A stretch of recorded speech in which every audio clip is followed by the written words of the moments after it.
What's going on, everybody? My name is Justice. I'm with my guy. What's poppin'? It's poppin'. It's your boy Tyaire. How y'all doing? And you tuned into the Silky Boys podcast, the Warriors podcast out for your sports news and what's going on in the culture right now. Tyaire, how you feeling this week, my boy? Bro, I'm chilling, bro. I'm chilling, bro. We could get into it though. How you feeling though? I'm feeling good, bro. Playoff basketball is here. Just got through the first round. The last matchup tonight against the Clippers and Mavericks is going down. Mavericks have a 3-2 lead right now. They can close it out tonight. So we'll see what happens with that. But we can do a quick recap of the first round real quick. So Knicks, Hawks. I thought that was going to be a 6-game series. Ended up being 5 Atlanta's way. That was just a terrible series by the Knicks. Oh my God, Julius Randle is just a shell of himself.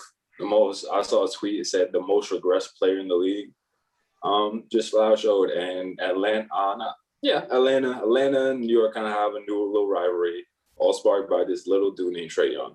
And right now, Trae Young is the villain that the NBA needs right now. So, yeah. I like that. That was a very fun and entertaining series. I wish it would have lasted longer, but sometimes Knicks fans got to know that they're their worst enemy. Like, Knicks fans, y'all know if y'all could just chill out, y'all might have won 7 games. Y'all might have won this series, but y'all be amping niggas up. Y'all did it with Reggie Miller. Y'all did it with Mike. Y'all did it with Kobe. Y'all doing it with Trae now. And that'd be the death of y'all sometimes, bro. Facts. So, we had that. Brooklyn Celtics, that one ended up going 5 games. Tatum had a couple major scoring outbursts for him, looking like a young Kobe. But ultimately, we knew what that series was going to end up being. They said 5 games at best. That's what it ended up being. Big Three just came out and just balled out every single game. Yeah, like we said last week or whenever the last time we recorded, I said that Tatum would probably get a game off the Nets just looking like Mike, and he did drop 50 points. So, but just a building block off of that, we got the news of Danny Ainge and Brad Stevens, which I don't know what that does for the team. Honestly, I don't understand how you step down from a role that was stressing you out to a bigger role that's going to stress you out more. I just don't get it. How he was saying, "I'm done with coaching. It was running me out, but now let me go run this team." Like, what? That's like me saying I'm done working cashier, but now let me go run the whole store. Like, no, fam, that's not how it works, bro. You can't move up and think you're gonna get less stress. It's gonna be more stress, but we'll see how that works out. Right, Danny is stepping down. There's rumors that he might end up taking the Utah job. We'll see what happens with that, but he is up there in age, so he was also probably speculating that this was probably his last go around, of just being in the front office. And on the Brad Stevens tip, like, yeah, don't know how that makes sense at all. Like, okay, like I get, yeah, coaching in the NBA, it can be tough. You know, you're away from your family a lot of times. I can get that. I can understand that.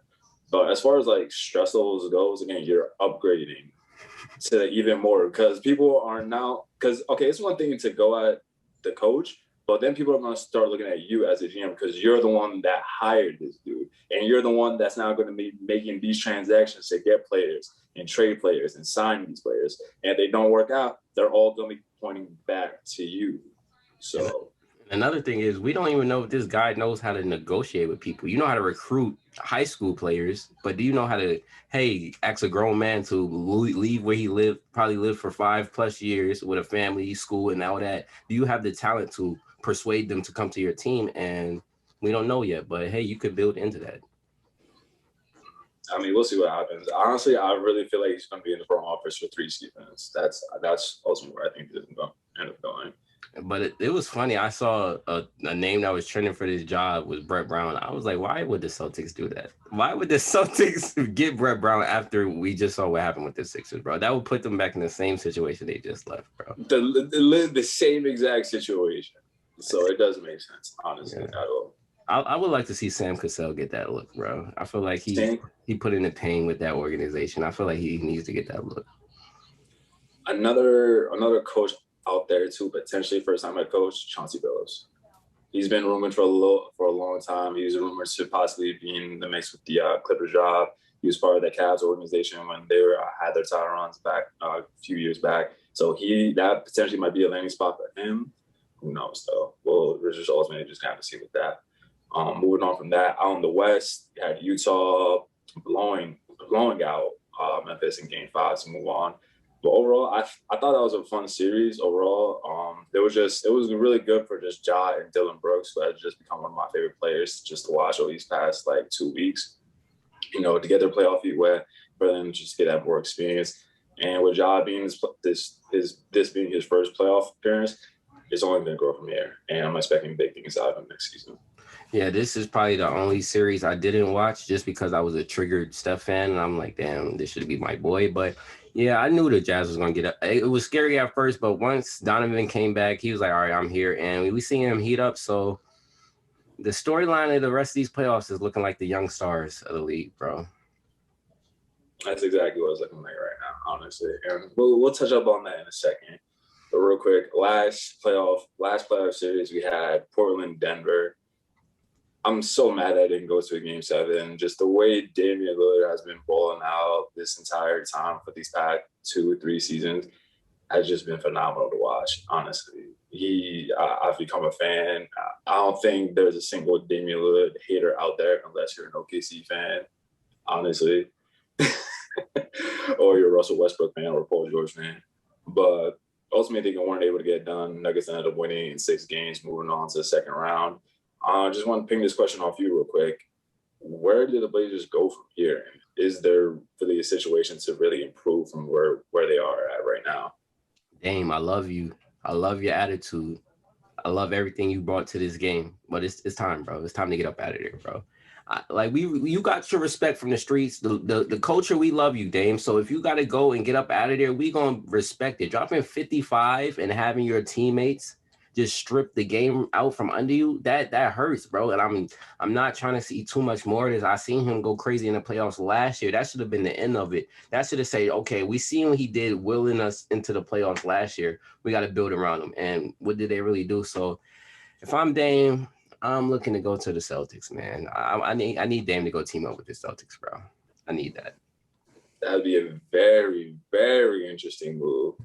So is Jaylen Brown still on that team, if that's the case, or is that just gonna have to be the trade piece to really move it? Say Jaylen Brown, Marcus Smart, maybe a couple other future assets with trade picks, send it over to Portland.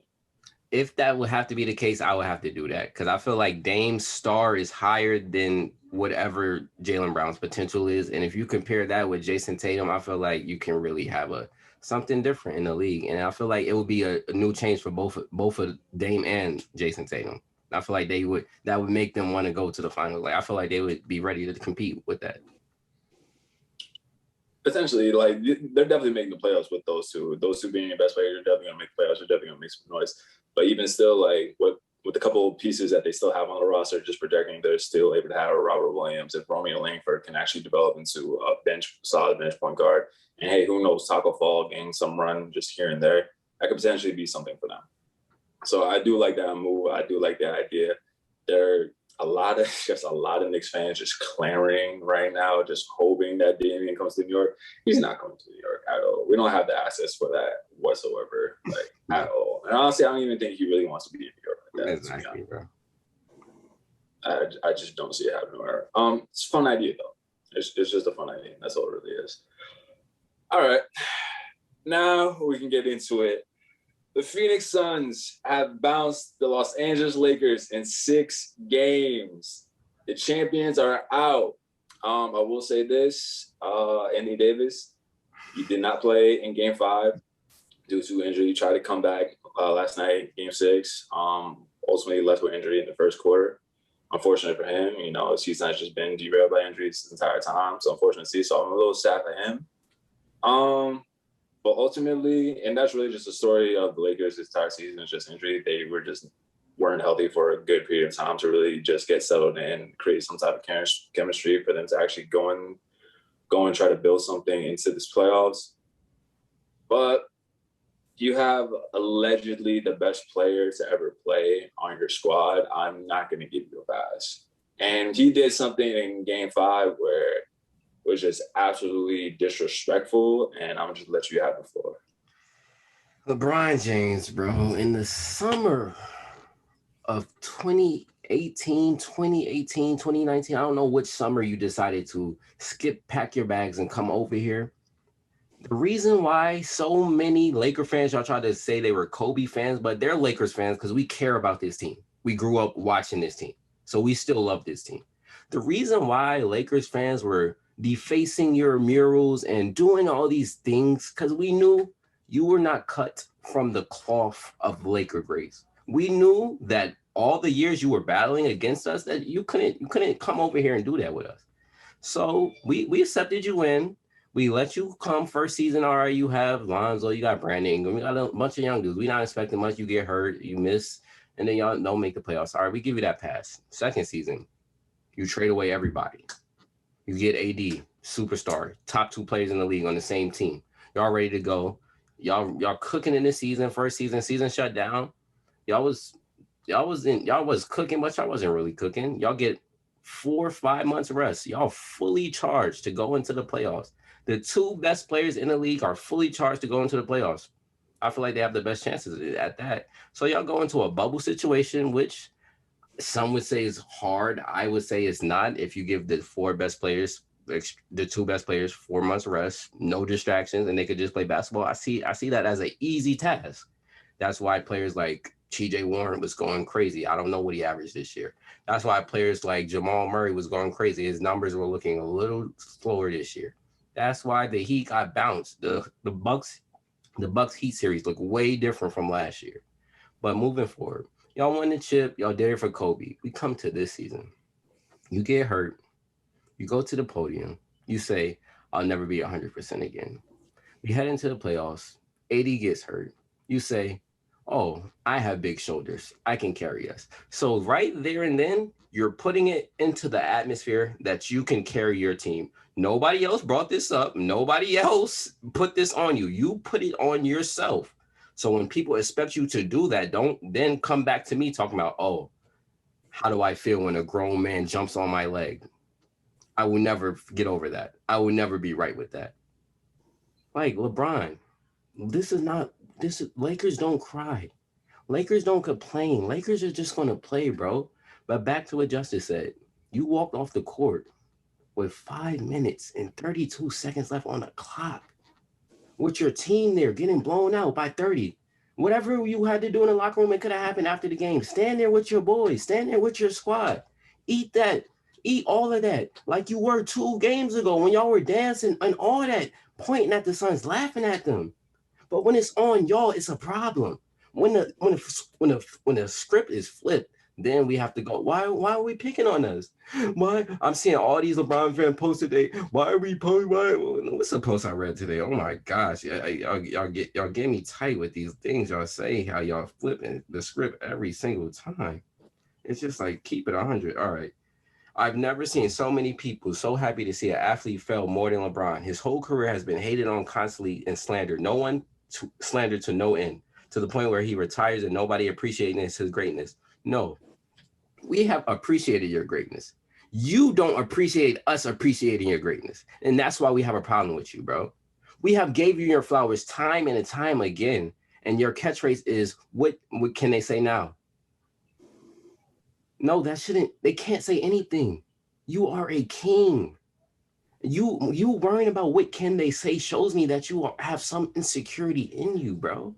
It's something there, and I can't connect with you, bro. And to see you do that to your team, it's like, what? And then last night, you don't even shake nobody's hands, bro. What are we doing here, bro? You give Book the jersey, but shake everybody else on the team hands, bro. There's some kids on that team that's fans of you, bro. Cam Johnson probably a fan of you. Cameron Payne is probably a fan of you, bro.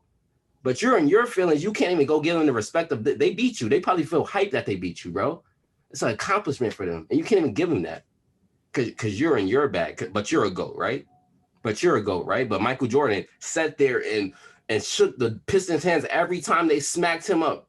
He ate that because he knew all I got to do is work, and we're going to be right back here. We're going to bounce back. I don't have to go to the media and say, oh, y'all don't see how the Pistons is beating my ass? Y'all don't see how they clotheslining me out of the air? No, I'm just going to go in the gym and cook. I don't have to talk about, oh, yeah, I wasn't 100% this series, but I'm going to be back next year. No, just be back next year. Just do that, bro. Like, just be back next year. Don't tell me what you weren't now. Just go do that, bro. Like, that's what's the problem with you. You always are searching for somebody to save you. And guess what? In the world, nobody's going to save you, bro. Nobody's going to save you. And for you to be a GOAT looking for saviors, like, you're just a number two. And I texted Justice this the other day, bro. I'm like, we always trying to say he's Mike, he's Mike. No, he's just Scotty, bro. We just have to accept that he's just Scotty with a little more talent, bro. And that's the thing, bro. And I have to pose you this question, bro. Is LeBron talented or skilled? That's a very good question. That's a very good question. He's talented. I'll say this: he's talented. Probably, and I've gone on record saying this on the very podcast. He is the most talented basketball player I've ever seen, flat out. Because watching the end of that game, I'm like, this man is not skilled. This man has been banking off his talent the majority of his career. Because when he's driving to the basket and he doesn't have that same explosiveness, that's nothing. Like, he has to go this summer. You got to go hit up Hakeem. You got to hit up somebody. You got to get that post work done. Because if you think you about to be the same LeBron just driving to the paint, boy was smoking layups last night, just smoking them. So he's gonna have to expand something if they want to bounce back. And on your AD point, this is why when the Lakers traded for AD, I was so scary. And I brought it up time and time again. I was like, yo, AD's gonna have to be the number one because everybody, all the LeBron's fans, they want to think it was coming, but I knew this was coming, bro. He's not going to be the same superhuman for the rest of his career, bro. It's just not going to be that. And I think last night we got a glimpse of what's his career going to be for the rest. Like the LeBron James of 2018, that was the last time we saw that. That man's not coming back, bro. Right. And like it, and AD's point too, like we're just the whole train for AD in the first place. You took this risk. You took this major risk on a guy who, when he's healthy, top 5 player, arguably one of the best players in that conversation with best player in the league. But there's also this major downside of a dude that has been constantly injured literally every single season of his career. And like we talked about this like 2 episodes ago. Like ultimately, like, okay, once LeBron retires in the next, 3 to 4 years, where do y'all really go from an organization standpoint? Just to get one ring. And like, okay, you think, okay, let's run it back and see what happens. Golden State is going to be fully healthy next season. Golden State is going to be fully healthy next season. Denver is going to have Jamal Murray back. Utah is not going anywhere. Luka is only going to get better. Like your window right now for competing for a championship is dwindling by the months. Honestly, their window next year, like we picked you. We put you guys. We said if the Lakers are healthy, they're probably going to repeat. That's before James Harden got traded to the Nets. Now I don't see that, honestly. Right now, the way it stands, I probably see them as, and let's talk about Phoenix right now. Honestly, that's a talented Phoenix Suns team. Exactly. And they're expecting to make a deep playoff run right now. And honestly, I think they can. Off that, bro, another thing that I enjoyed that this happened against the Suns, bro, because it was so much underlying that it brought joy to me. The Jay Crowder thing. Jay Crowder being as real as he is, as I don't give a fuck who you are. I'm not a fan of you. I'm not these other dudes that are scared of you that's gonna bow down to you. I'm gonna come at your neck every single time. It's Devin Booker being a Kobe fan. He hears the talk. You think you're the GOAT? You think you're the GOAT? Nah, the nigga I grew up watching is the GOAT. So I'm gonna kill you, pack you up in his building, and get you out of here for my guy. And I just felt that's what it was last night, bro. It was just a whole culmination like, LeBron, we're tired of your shit, bro. We're tired of all your little media shenanigans, your diva shit, and we just got to pack you up, bro. And we got to get you out of here, bro. And that's just what it was. And as a Lakers fan, I couldn't even feel bad because I'm like, nigga, we brought this shit on ourselves, bro. Real talk, we brought this on ourselves. We talked some more shit, and it happened, bro. So it is what it is. That is what it is. And real quick, just shout out to Devin Booker because, Lord, oh my, just put up a clinic. There's a scoring clinic, gave him a calm 47. Could have ended with like 55 if he really wanted to. Like, just like I'm watching this game, I'm just like, oh my God. Like the shots that he was hitting, he went, I think, 7 to 8 in the first half from 3. Yeah, but 33 at half. Like, wait, what? He the reason why AD got hurt again. He's like, oh yeah, I got to get up out of here, guys. He's like, yeah, I can't do this. I tried, guys. I tried. Like, I got to go. I gotta go, but honestly, just shout out to that whole Phoenix Suns organization. This was a great win, and also as far as like a confidence booster for the entire team, especially for DeAndre Ayton too. because he has played really well thus far. And hopefully, it doesn't get any easier from here. And now you're going to have to take on Jokic in the second round. So let's get into our second round previews right now. So we got Phoenix, Denver. Off the rip, this is going to be a 7-game series. I hope it is. And honestly, I'm hoping that Phoenix wins in 7, but I think Denver's going to pull it out in 7. Yeah, I think. Yeah, I'm gonna pick Phoenix. I'm gonna pick Phoenix just because I feel like Devin Booker gonna have a little confidence boost, and I feel like Chris Paul sees that this is probably his best opportunity to get to the NBA Finals. Like he knows, all right, this is it. We got Brian out of here. It's nobody else. If the Clippers get packed up tonight, it's nobody really else in the landscape that can really stop him from getting to that coveted finals that he's been waiting for his whole life. So it's just like I'm gonna rock with the Suns for that series, bro. I counted them out last series. I'm not gonna do it this series, bro. I think really what's really pushed me over the edge on the Denver side of things. Obviously, because of Jokic, league MVP. 2, defense. Just flat out, Denver is just a better defensive team than Phoenix. And also the X factor and what I saw last night from Michael Porter Jr. If he can he's feeling good about himself right now, and that's only just going to carry. The same way that DeAndre Ayton and Devin Booker are feeling themselves right now of the playoff forms they just had in the first round, Michael Porter Jr. is feeling that same way. And I can see him just taking up another level against the Phoenix Suns team. And that's ultimately why I picked Denver to win. Yeah, I can definitely see that happening, bro. It's going to be a real interesting series. Like you said, it's going to go down to 7 for sure. Definitely. All right, so let's swing it over to the East real quick. All right, so let's just get out of the way. So Philly was able to beat, Washington. Philly was able to beat Washington, 5, 6 games? Yeah, 6 games. Yeah, it was like 5. Yeah, 5. 5 games, whatever. We talked about Atlanta being the next in 5 games, so now they're going to face off. Only issue with Philly, Joel Embiid has a meniscus tear, and I'll say this: I'm not a doctor at all, but I'm pretty sure if you have a torn meniscus, even if it's a partial tear, you shouldn't be listed as a day-to-day injury. I don't think that makes sense. I don't see how realistically how Joel Embiid can come back for game 1 or the series in general. But hey, again, I'm not a doctor. I don't know what's going down with the team medical staff for Philly right now. So who knows? I could be wrong. They might give him some of Michael Jordan's secret stuff, give him a shot or whatever for him to be good. Who knows? But where do you see this series going? And does Philly have a legit chance to get to the conference finals without Joel? No, and bro, I was just waiting for it to happen, bro. It happens every year. This is why this year I didn't jump on this year. I usually jump on every year, but I thought they was going to do it this year, but nope.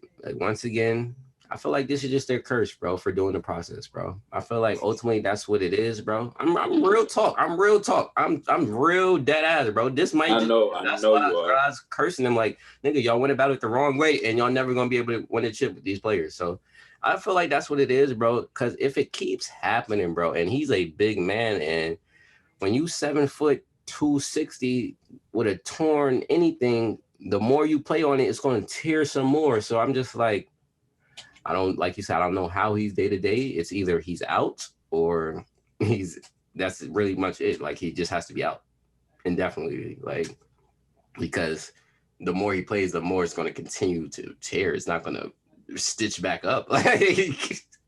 So like I said, I just feel like they feel the pressure, like, oh my gosh, it's finally our time to go to the finals, and we can't, so we have to play him. But it's like, you can't play him. Look what happened to Isaiah Thomas with the Celtics. You cannot play him. Like, just don't do it, bro. Don't do it. Like, are we really about to see Atlanta in the Eastern Conference Finals though? Like, are we about to see Atlanta in the Eastern Conference Finals though? Like, is that really like where we're going, bro? If we do, I'm gonna have to fly out to Atlanta. I ain't even talking, bro. Atlanta versus Brooklyn. Brooklyn, Eastern Conference Finals. Strippers everywhere. James Harden in Atlanta, bro. They might go to the finals if that happen, bro. They might. One night. I gotta run back my TikTok, man. I gotta make another. One night in Atlanta part 2, bro. Oh my God, that might happen. All right, so that transitions to the next series.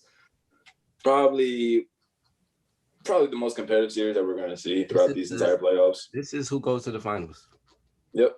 Brooklyn, Milwaukee. Giannis, Chris Middleton, Drew taking on KD, Kyrie, James Harden. 7-game series. I really don't know which way this goes because I can see, I've been saying this entire year that Brooklyn's offense is really just what's going to carry them to a championship. But at the same time, there's one team that could potentially stop them. It is Milwaukee. That's what I've been telling everybody. I'm like, those few games that happened towards the end of the season, the Bucks showed me that they were a little different this time. They're focusing a little more on the defensive side. And I think the best pickup to me for this team, outside of Jrue Holiday. Jrue Holiday is a great pickup, but PJ Tucker. PJ Tucker was always that role for me as a Steph fan when I was rooting for the Warriors back then. He was always disrupting us. He was pissing me off. He was always, even though KD's going to get 30 regardless, he was always getting under KD's skin a little bit, affecting the game a little bit. When they were down 3-2, KD wasn't as in rhythm because of PJ Tucker. And I feel like the Bucks knew who they going to have to face, so they went out and got him. So I feel like that addition to them is just going to help them. And I feel like if Giannis can just cook and just not go into Giannis mode, Giannis has a mode where he forgets how to play basketball sometimes. When everything is not going right, that's when Giannis just wavers off and his basketball IQ is not as high because the game is not going perfectly how it's supposed to go, so he doesn't know what to do. But if the game is flowing perfect, I feel like the Bucks have a good opportunity to win. But if things go wayward and Giannis has to make decisions, then it's not going to go out. Giannis' basketball IQ is not that developed yet. Yeah. I mean, it just comes from just playoff experience. Yeah. This is what his third. Yeah, this is going to be his third playoff run now. You know, and last year there were a lot of expectations. This year, those expectations have kind of been hindered, like you said a few pod episodes ago. So we'll see ultimately what happens with that series. Again, all I know is that that's going 7 games. You can make the case for either one. Yeah, the reason why I like the Bucks, because the only thing I'm scared with the Nets was, and why I said the Lakers could have beat them, is because I feel like if a dominant big man or somebody, just bigs down there, can dominate them. They don't really have anybody to guard the paint like that. So I feel like Giannis could get down there and dominate whoever is on this. If the Sixers win, Joel can dominate. And even if the Nuggets somehow make it, Jokic could dominate. So I feel like that's going to be the crutch if the Nets do fail. It's just a big man killing them the whole series, getting offensive rebounds, getting second chance points, and that's just what's going to kill them. KD checks Giannis. Does Giannis give him buckets? Down low, free throw line below. Yeah. Giannis going to get a couple grown man points on KD, bro. I thought that in my head too. I just wanted to ask a question to make sure that I'm not crazy because I just have me too. Yeah. But on the other hand, like I don't know if Giannis can really check KD like that. You can't. Nobody can check KD. Honestly, nobody. The Smith and Western. That's the only thing.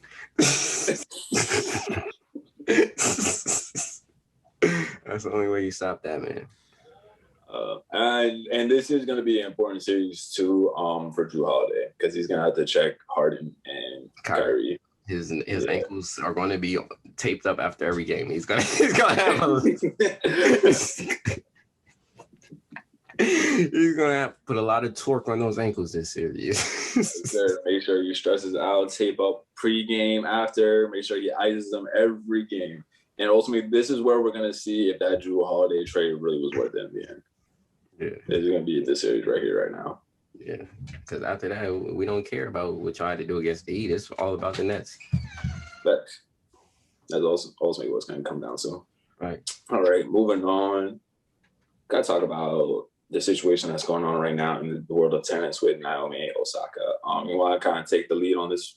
Yeah, so basically what's going on is Naomi Osaka, about a week ago, she originally released a statement. So she's like, hey, I'm not going to be participating with the media at the French Open because my mental health. I'm a shy, introverted type of person. After games, I like to calm down, and those interviews are a lot of pressure on me, and I just don't want to do it.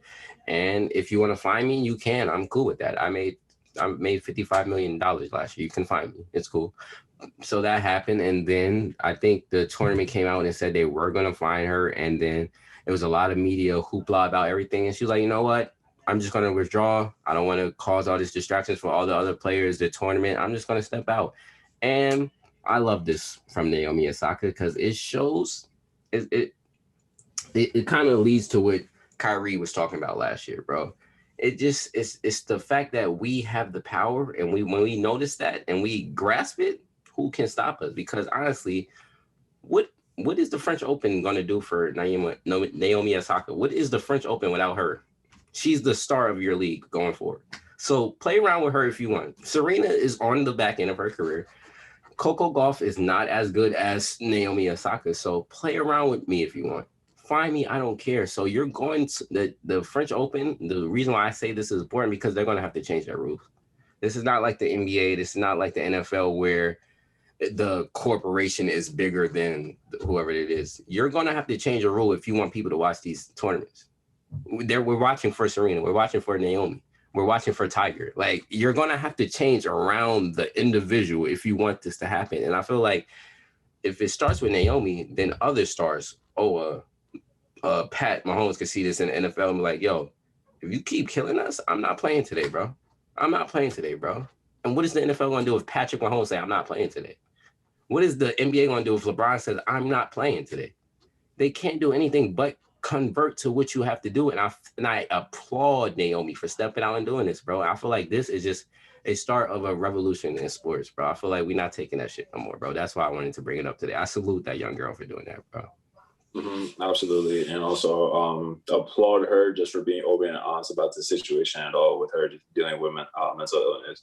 That's a really big thing. She didn't have to come out and say that. She could have just, kept that in the tuck, to say, I'm going to just take my fine and not even explain why I'm doing it and just leave it up to mystery. But the fact that she came out and said, like, no, this is because I'm dealing with this depression. Like you said, I'm an introverted person. I don't like, being in front of the media after these matches because they can drain me and damage me even further than what I'm going through. And also with this story, like it brings up a topic just about athletes and mental health and how someone, just the average Joe, can say, yo, you're making millions of dollars. You're living in luxurious homes. You're in these celebrity circles, these elite circles. Like, how can you have, depression, anxiety? But at the same time, it's like, dude, you don't understand what that person goes through on a daily. Like, $2 million can land in my bank account today. Yeah, I would be happy. I would be ecstatic for like a week. But that $2 million isn't going to cure my insecurities. It's not going to change like my mental mindset that has been this way for years and what's going on. It's not going to change, fix my mental health issues, Mm-hmm. Stuff like that. And also, I just think athletes get a bad rap because people forget they are human beings, bro. Like, imagine if I pulled up to your job at Walmart or Target and like, why didn't you scan these bags so fast? Like, why did it take you 20 seconds to scan these items? Like, you would be like, what? Like, why am I being interviewed right now? Like, that breakdown of what you do in your career from somebody who can't do what you do, it's kind of like, nigga, who are you talking to?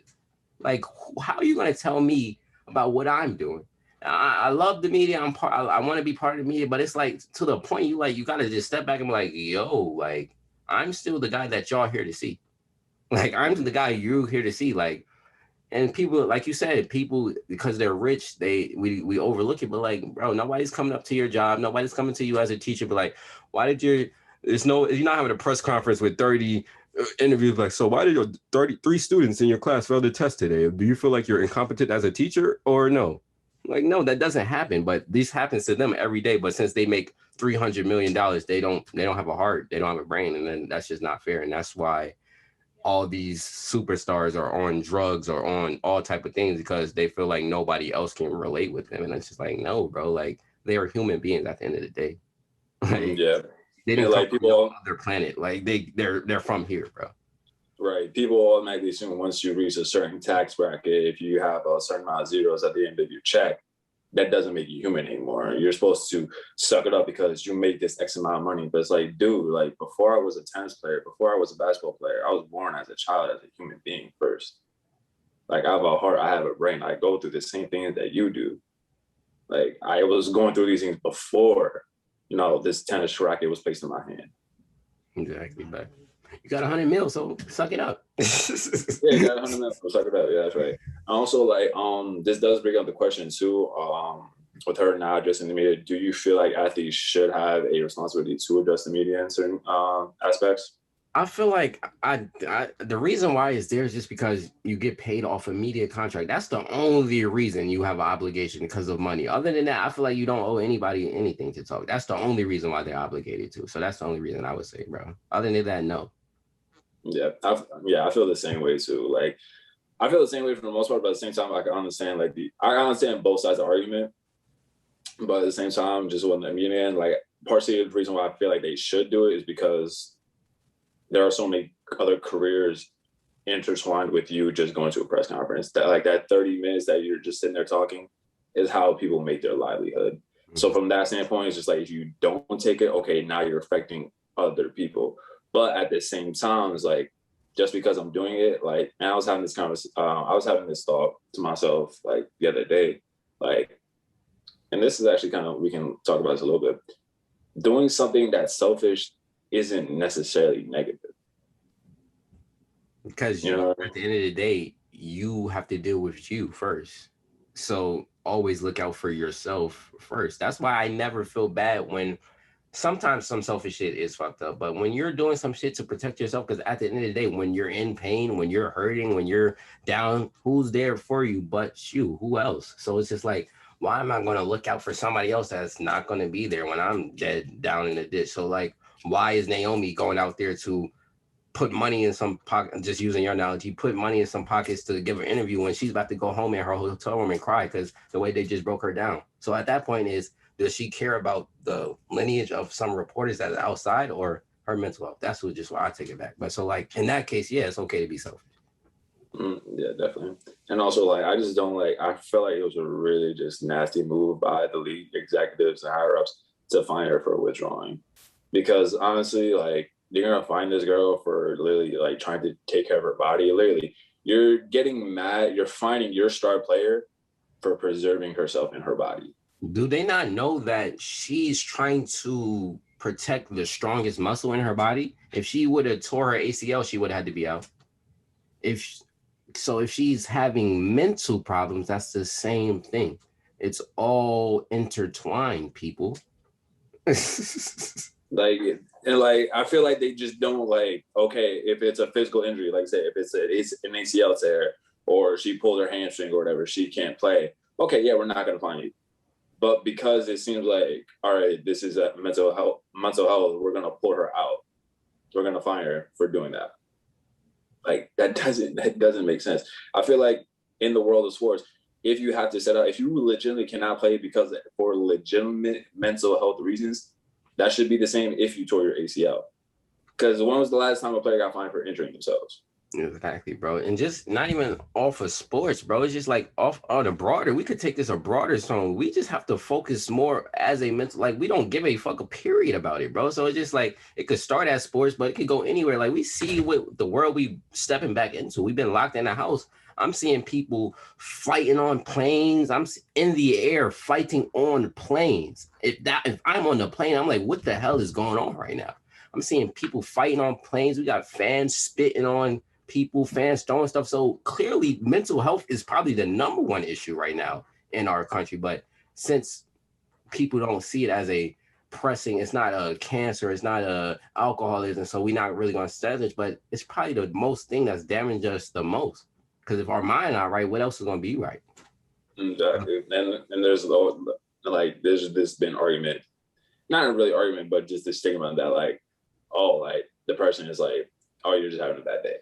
You know what I mean? It's like things like that. Again, we just have not taken it seriously for so long. And, like, again, that's why, like, I'm just so happy now that within the past, like, 5-6 years or so, it's become more just an open topic. And you have guys like Kevin Love, DeMar DeRozan, and now, of course, Naomi Osaka that are actually open up about these things and like, hey, these are the things that I'm dealing with. We got Dak, bro. We got so many different players just opening up and saying, hey, we are people too. Like that's why, even though I joke with Dak and I make fun of Dak, I still have a soft spot in my heart for Dak, bro. Like, me and Dak, we're gonna be connected forever, bro. Like that, you lost your mom to cancer. My mom battles cancer. That gives us a connection, bro. So it's just like, bro, just that opening up, just getting the insight into a mind, it helps you humanize these players that we really don't. So that's why I'm glad it's now open up, because before we never knew what these people were going on. They were just going on the field, going on the court, and just playing and then going back home, bro. So I'm glad we're in a time where it's more free to talk about what it is, because it allows you to connect with the everyday people that be like, hey, he's just like me too. Like we have stuff we going to. He's 100 million up, but hey, he's dealing with the same problems I'm dealing with. So it's just like it connects you more with the people you feel like you probably not even connected with in the first place. Yeah, and at the end they like it makes that person more real. Like because for so long sports figures that's just seem like just so out there and just on another level, but just like wait, you deal with that too. Okay, that makes me more real. Again, it makes you like, yeah, it does make you kind of like appreciate them for even again just speaking out about things and especially given the platform that they're on. Nice, bro. All right. That being said, we can go ahead and take it on to New Music Friday. First off, real quick, before we get into that, let's talk about the Roddy Ricch single real quick. Oh yeah, let me just say this, bro. Roddy, I love you, bro. I know, I see what you did, Roddy. I ain't forget about you, Roddy, bro. Roddy, congratulations, bro. You did what you had to do, bro. We was talking shit. It was like, Roddy, we forgot about you. It was like, all right, these the two niggas everybody saying the top two. Don't forget, I had the #1 song. I had Justin Bieber, I had Taylor Swift, I had everybody and their mom crying to get their song #1 after me. I'm still that dude. I'm still here. And Roddy came on, and I'm like, is this Drake right now? I was listening to this song. I felt heavy Drake vibes, bro. I'm not even gonna cap. I felt heavy Drake vibes from that song, bro. And it makes me very excited for the project that he has in store. I'm like, okay. This is what the quarantine Roddy has been working with over the past year and a half. Okay, I'm ready for it. I'm loving it. I'm loving what I'm hearing off the single so far. Exactly, bro. Like, I feel like, bro, I'm glad, bro, with the hip hop we in a good place, bro. And I feel like this is a message to all the backpackers, bro. All the backpackers that make it feel like, oh, rap is dead. Rap is not dead, bro. Rap is not dead. These boys are still out here rapping, bro. They still out here rapping, bro. And at the top of the game is dudes out here rapping. Like everybody at the top is rapping, bro. You could say, oh, this is the mumble rap era. No, we still rapping out here. And I just love it, bro. So shout out to Roddy for not being afraid, he just here, bro. Roddy is here, bro. If it's the top three is the top three, and everybody else, y'all just got to fall under that, bro. Thanks. But the project we've all been waiting for since it got announced. Boy City Heroes. There's the top two dogs. Lil Durk, Lil Baby, 18 songs, hour long.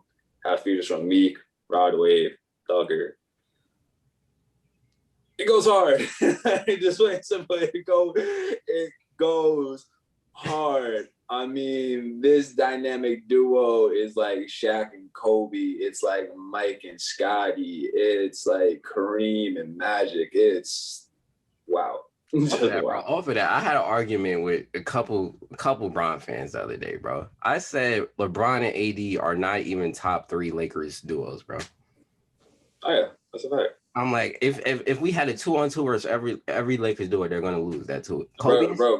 Shaq is getting him out. Bro, Shaq and Kobe, Magic, Kareem, Wilt, Jerry West. That's what I'm saying. They're getting them out of here. They was like, no, Jerry West and Wilt are not beating. I'm saying Wilt was guarding both of y'all, bro. Wilt was gonna guard the both of them, bro. I saw real Wilt footage. I was like, yeah, Wilt was that dude, bro. Facts. I saw him. You see him turn turbo mid stride. I'm like, wait, he's 7 foot. He's over 7'1". And then he was like 50. He's like, yeah, I can still come in the league and give you 10 and 10 right now. I was like, he can though. I was like, I believe him, bro. I definitely believe that. Absolutely. Like what? Oh, bro. Anyway, bro, off of that, bro. Like, but on the album, bro. We was waiting for it, bro. Simple 18 out of 18. No misses for me, bro.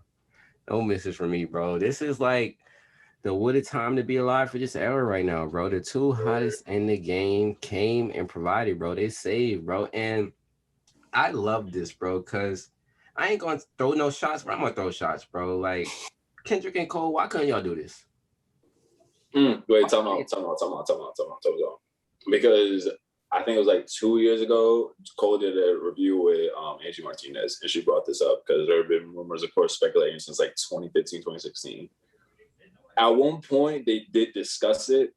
It was a thing, but ultimately, like their personal lives and what they were doing, their personal careers kind of just didn't happen. That's ultimately why we never got Kendrick and Cole out. Like, he's not ruling it out. And again, this is from probably like 2 years ago, I want to say 2 or 3 years ago. And at that time, he said he's not ruling it out, but like it wasn't out there just to be out there. Like, this was a thing that was. I remember they did the Black Friday shit. They rapped on each other's beats. It was like they leading up to something, bro. I'm just like, but this just made me think about, like, if these two, they're the top at their game at this point. Kendrick and Cole was at the top at that point. They could have did this, but I also felt like Drake was not going to let them two niggas make an album together. Drake was going to be like, Drake was like, y'all niggas better cut that shit out. Like, nah, they still would have done it regardless, because it'd be like, yo, like, the fuck? Nah, like, he's mad. Like, this other dude is mad cool. Like, y'all, like, who the fuck are you? Okay, yeah, we cool. Like, we the king. We the three kings of this generation and all, but like, you're not going to stop the two of us from making music with each other. Like, fuck out of here, bro. Like, honestly, like, it wasn't Drake. It was, I'm not saying Drake. I'm saying Drake's people behind that. I was like, man, we cannot let this happen. We cannot let the star of Drake be diminished. Be like, these two niggas. Like, we cannot let this happen. This will never see the light of day. This will never see the light of day. Like, what a time to be right now. Who's the hottest trap artist? What a time to be alive. Here we go. That's how What a Time to Be Alive came about. Exactly, bro. He heard the first few tracks out there. He's like, nah, I have to give up a trap classic. Right, that's the only way I can compete with these niggas, man. Oh, for it, bro. All right. So you said 1818. What were some kind of the standout tracks from you? My top three right now is Rich Off Pain, 2040, and Medication. Those are my top three right now, bro. Yeah. I say 2040, Hats Off, Medical, and Still Running. Yeah, bro. Like,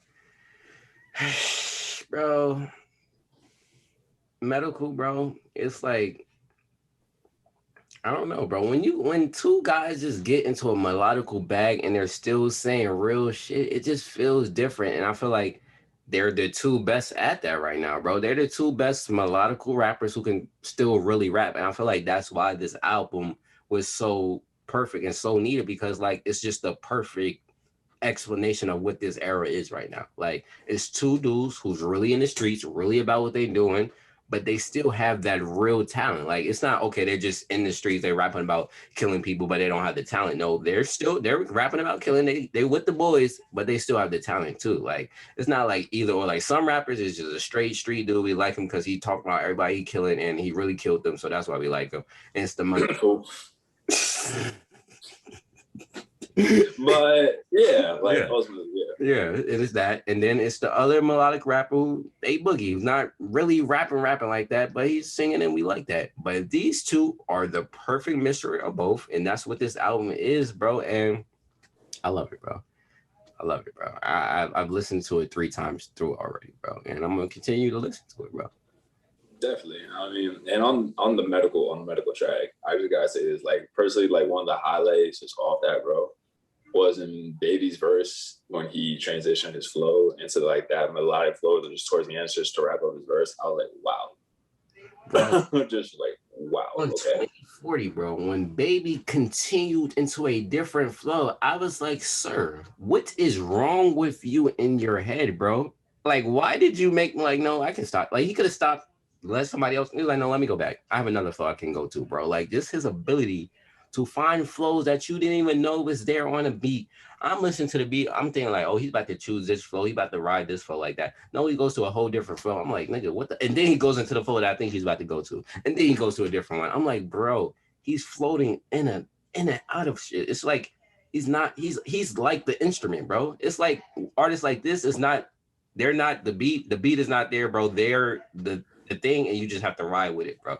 And like, he reminds me a lot like Biggie and Wayne, bro. Biggie and Wayne both had that type of thing where they were the instrument and just everything else followed around him, bro. And I that's why I like him, bro. Like, he reminds me of those two so much. Right. And I was just about to bring up that point, honestly. I was just about to say, like, honestly, the only other person that like really reminds me of someone that can just literally go on any beat, doesn't matter what it is, and be able to find just the perfect pocket perfect pocket is Biggie. Like that's the only real dude I say. And now Wayne that you bring it up to. Like those are really only two guys. And now Baby. I mean, he said it like 2 years ago. I'll be walking on beats as you hearing me. And like it's still true to this day. Like again, he just floats. He walks on it just calmly. It's like again, like I didn't think you could go into this flow right now, but you do. You just be making shit up at this point, honestly, bro. Like you just hear some shit and be like, yeah, I think this can work, and it does. Like what? Dude's a genius, bro. Honestly, dude's just a genius. Honestly, but stay away from Diddy, bro. Stay away from that man, Diddy. Yes, stay away from Diddy. It's since we on Diddy, bro. I have to just bring something up, bro. We know we was talking about Southside a few months back, and reportedly Diddy was just pictured with Young Miami holding hands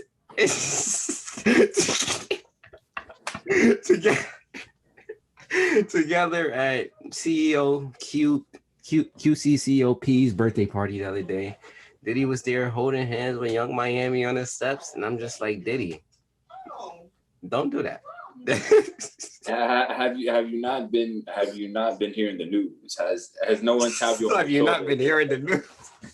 You're not been hearing the news. Has nobody like tapped you on your shoulder to be like, yo, like the dude that she's with, he's crazy. Like he's crazy, dude. But hey, if that's how you want to rock, that's how you want to rock. You know what I mean? That'd be a weird ass couple, bro. But Diddy just been doing weird, crazy shit this week, bro. He posted J-Lo randomly on search. Nah, bro. But that was funny as fuck because that happened after A-Rod went live showing the fucking montage of like photos he still has of J-Lo in his room, bro. Diddy posted that the day after, bro, just on some petty shit. Like, nah, A-Rod is down bad. This man Diddy is hilarious, bro.